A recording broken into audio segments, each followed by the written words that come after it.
Corpos expostos em praça pública. O cheiro da morte. Mais de 20 anos de rádio, eu estou realmente impressionada com a quantidade de corpos, o cheiro fortíssimo aqui na Vila Cruzeiro, já dos corpos. Uma cena realmente muito... A operação policial mais letal do Brasil.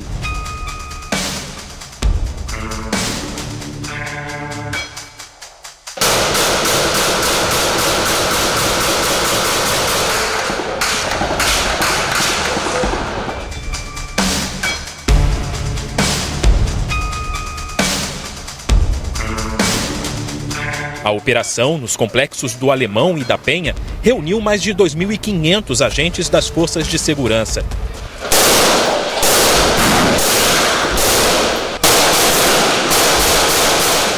Moradores carregam os mortos.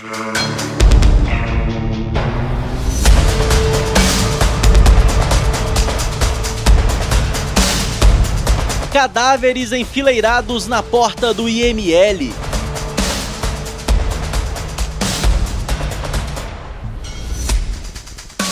Funerárias enfrentam uma demanda atípica. Uma data que ficou marcada na história do país. Apoio de outros policiais que estão sendo atacados.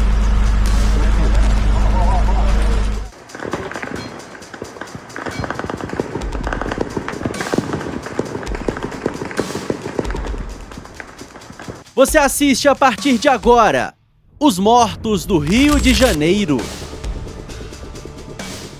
Corpos amontoados nas ruas e no IML. Mortos que contam uma história de guerra na capital carioca. Uma realidade que desafia não apenas a segurança pública, mas também o sistema funerário de uma cidade.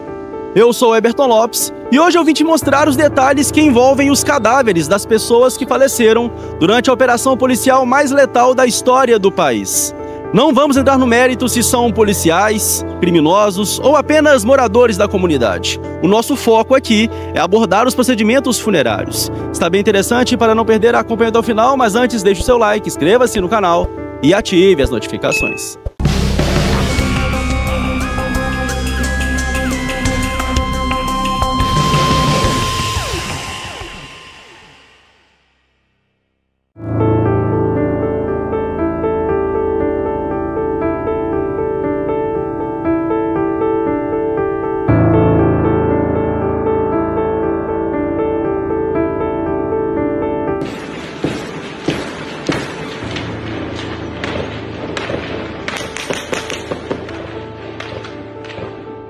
28 de outubro de 2025, Praça São Lucas, Penha, Rio de Janeiro. Este é o local que foi exposto no noticiário internacional. Dezenas de corpos estirados no chão. Um cheiro insuportável de cadáveres em decomposição à espera da remoção. A partir de agora, você vai ver um documento exclusivo que mostra como o sistema funerário do Rio de Janeiro e o IML trabalharam durante o caos instalado na cidade. A população do Rio assistiu nesta terça-feira à mais letal operação policial já feita em morros da cidade. Com o objetivo de prender traficantes do Comando Vermelho, os complexos do Alemão e da Penha, na zona norte do Rio, foram alvo de uma mega operação das polícias civil e militar. Uma cena impressionante marcou a manhã na região da Penha, zona norte do Rio. Mais de 60 corpos enfileirados. Uma comunidade de luto e sentindo de perto o cheiro da morte. A todo momento, corpos chegavam aqui na praça principal da comunidade e eram retirados pelos rabecões da Defesa Civil e do Corpo de Bombeiros. Em 28 de outubro de 2025, o Rio de Janeiro foi palco da operação policial mais sangrenta de sua história, envolvendo os complexos do Alemão e da Penha. A mega operação resultou em mais de 120 mortes confirmadas até o fechamento desta reportagem, desencadeando uma série de desafios de ordem logística, técnica e emocional, tanto para o Instituto Médico Legal quanto para as funerárias da cidade.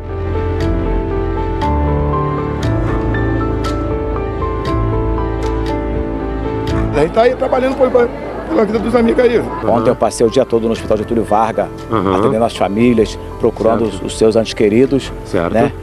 E muitas famílias estiveram lá ontem, cenário de guerra. Agora, você vê uma guerra com o Brasil, com o brasileiro, isso nunca aconteceu. O senhor mesmo achou esses 17 corpos? Isso, estava passando de moto aqui, aí se deparou com marcas de sangue aqui, tem tipo um barranco aqui do nosso lado, e quando a gente foi olhar, tinha alguns corpos. A gente falou, cara, talvez aqui para dentro possam haver outros corpos. E a gente começou a andar e foi encontrando. O senhor mesmo carregou quantos? Eu mesmo ajudei a carregar esses 17. Os corpos levados até a Praça São Lucas ficaram expostos sob lonas improvisadas, aguardando remoção e identificação pelas autoridades.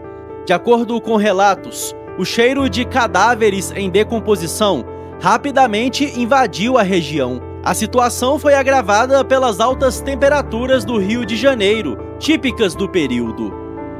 Eu vi uma multidão de pessoas e eu fui entender que os corpos estavam todos enfileirados no meio daquela multidão. Uma cena muito triste que eu nunca vi na minha vida. Eu estou realmente impressionada com a quantidade de corpos, o cheiro fortíssimo aqui na Vila Cruzeiro já dos corpos. Uma cena realmente muito triste. A decomposição do corpo humano é um processo natural que começa minutos após a morte e pode ser dividido em estágios distintos. Logo após o óbito, ocorre o algor mortis, quando a temperatura corporal começa a cair. Em poucas horas, o corpo entra no rigor mortis, caracterizado pelo enrijecimento muscular.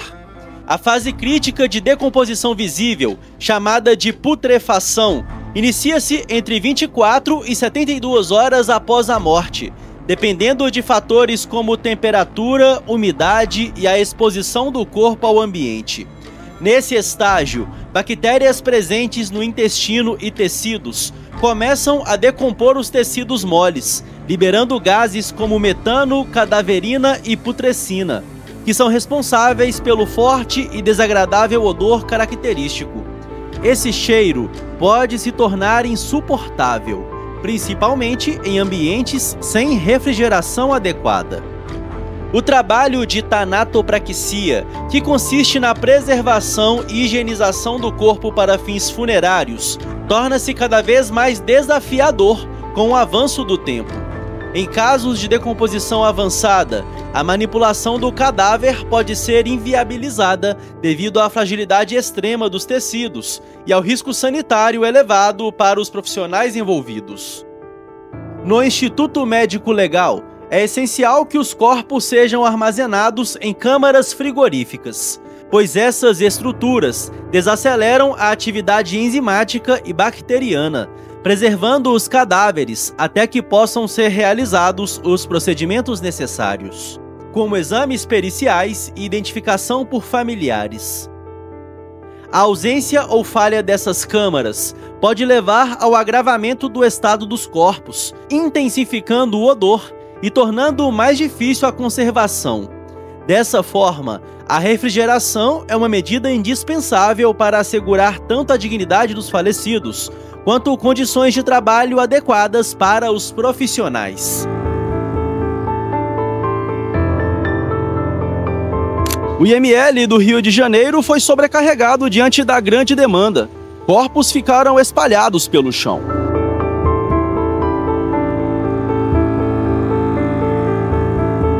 O acesso ao local ficou restrito a agentes da Polícia Civil e promotores do Ministério Público do Rio de Janeiro. Desde as primeiras horas da manhã do dia 29 de outubro, carros carregando corpos chegaram ao IML e os falecidos foram colocados enfileirados na entrada do prédio. O Ministério Público do Rio de Janeiro informou que está acompanhando de perto todos os desdobramentos da operação e, para isso, designou técnicos que estão conduzindo perícias independentes. Para atender as famílias das vítimas, um posto do Detran situado ao lado do IML foi destinado ao acolhimento e organização dos processos necessários. Familiares receberam senhas para serem atendidos. Já os corpos de casos não relacionados à operação foram encaminhados para o IML de Niterói, na região metropolitana do Rio. Eu só quero tirar meu filho daqui e enterrar, sabe por causa de quê? Não vai dar em nada, a verdade é essa. Não vai dar em nada, porque aqui tem um montão de gente chorando, mas lá fora tem um montão de gente aplaudindo isso aí que eles fizeram. Isso aí foi uma chacina. Eles têm que pagar por isso. Eles não podem destruir tanta família, tanta vida, não. E ficar por isso mesmo.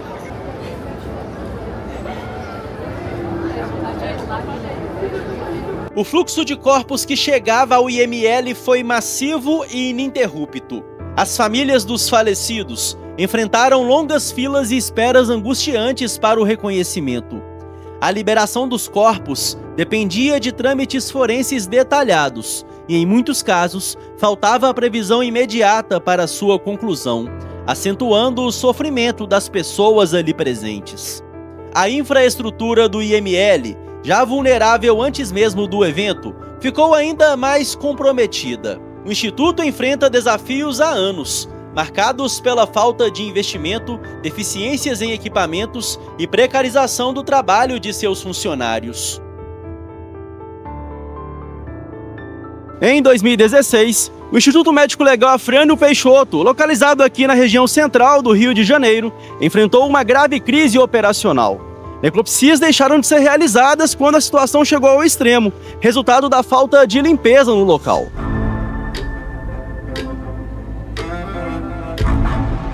Essa realidade foi provocada pelo atraso de 3 meses nos salários dos funcionários de uma empresa terceirizada responsável pela limpeza, que acabaram demitidos. Na tentativa de manter os trabalhos, lojistas chegaram a contratar faxineiros com recursos próprios, mas, sem perspectivas de solução, os serviços foram interrompidos. A Polícia Civil confirmou que as atividades estavam paralisadas por conta das condições inadequadas, destacando a gravidade da crise estrutural enfrentada pelo órgão, essencial para a realização de perícias e liberação de cadáveres. Voltando ao caos instalado em 2025, diante da grande demanda e da complexidade da situação, o Ministério Público do Rio de Janeiro enviou técnicos periciais para realizar análises independentes dos corpos trazidos aqui para o IML.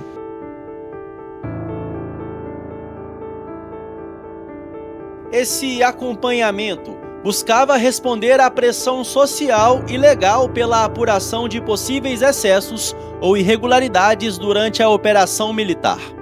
Assim, o trabalho forense no IML ganhou amplitude, assumindo um peso além do técnico, carregando uma responsabilidade simbólica perante a sociedade e a justiça. Enquanto os técnicos forenses enfrentavam a demanda extenuante, familiares dos falecidos se amontoavam do lado de fora do Instituto, enfrentando o luto em meio à burocracia. O ambiente era carregado de tensão, dor e revolta. Só vieram para tirar a vida, muitas mortes.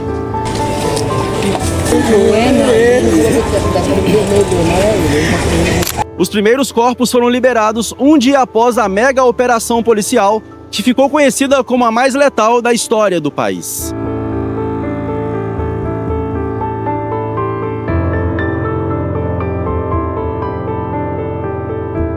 No Instituto Médico Legal do Rio de Janeiro, o ambiente era uma mistura de um ar opressivo e desolador, onde o luto coletivo se misturava à brutalidade da violência.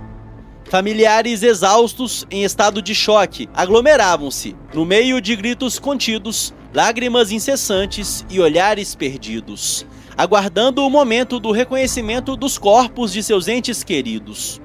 O processo era quase tão cruel quanto a violência que os levou até ali. Do lado de fora, no Departamento Estadual de Trânsito, eram cadastrados para então enfrentarem o horror de entrarem em um local um tanto quanto mórbido, onde, enfileirados, jaziam dezenas de corpos mutilados, muitos em decomposição ou exibindo marcas indeléveis da execução, tiros na testa, cortes profundos e, em alguns casos, decapitações.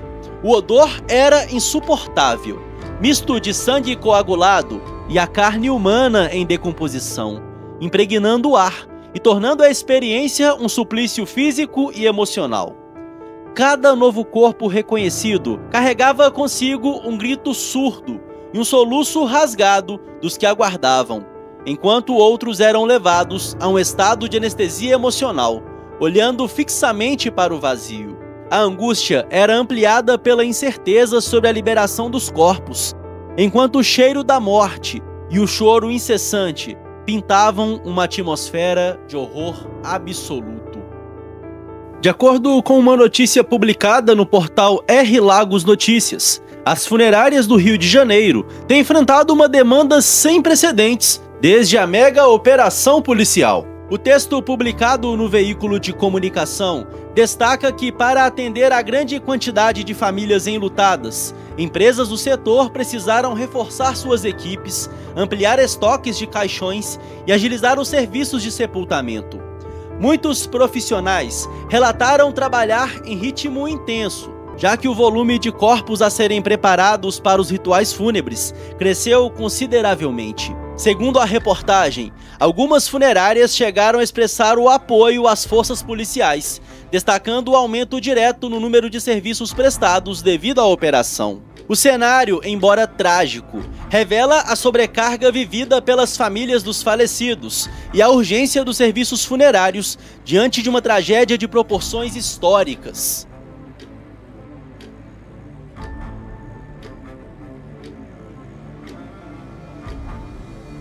As famílias dos falecidos durante a mega operação policial no Rio de Janeiro enfrentaram um dilema doloroso: pagar ao menos R$4.000 por um sepultamento particular ou aceitar o enterro gratuito oferecido pela prefeitura, sem o velório e com o caixão fechado. A Defensoria Pública do Estado montou um posto de atendimento no Instituto Médico Legal Afrânio Peixoto para orientar parentes e agilizar o acesso ao serviço. Em nota, a prefeitura alegou que o serviço gratuito garante um sepultamento digno às famílias vulneráveis e que nenhum corpo deixará de ser enterrado por falta de recursos. O município justificou que os caixões precisam ser fechados, porque o benefício não inclui o serviço de tanatopraxia.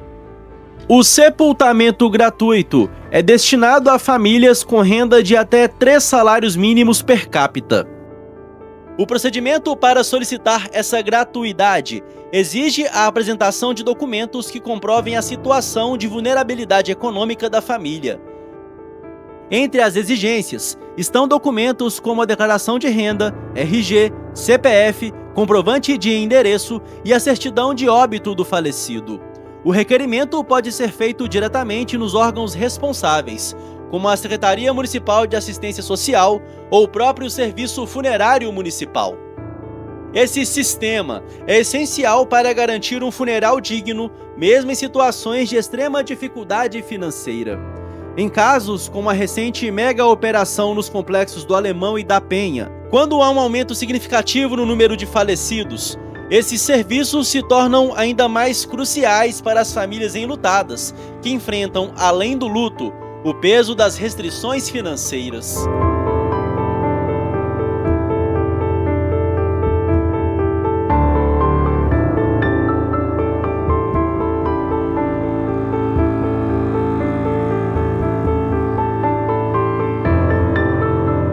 A guerra urbana no Rio não traz apenas violência para as ruas, mas impacta toda uma cadeia: IML, funerárias, cemitérios, crematórios.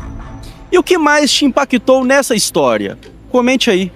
Aqui é Berton Lopes, direto do Rio de Janeiro, e esse foi o Vim Te Mostrar especial. Muito obrigado pela sua audiência e até a próxima.